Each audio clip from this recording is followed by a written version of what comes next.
உங்கள் எல்லாருக்கும் ராமன் சீதை காதல் கதை பற்றி நல்லாவே தெரியும். ஆனால் எத்தனை பேருக்கு லக்ஷ்மணன் மற்றும் ஊர்மிளை காதல் கதை பற்றி தெரியும்?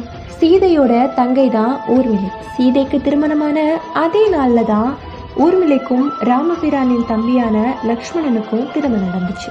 திருமணம் ஆனதும் ராமர் 14 ஆண்டுகள் வனவாசம் செல்ல வேண்டிய கட்டாயம் வருது. ராமனுக்கு துணையா லக்ஷ்மணனும் 14 ஆண்டுகள் வனவாசம் போயிடுறாரு.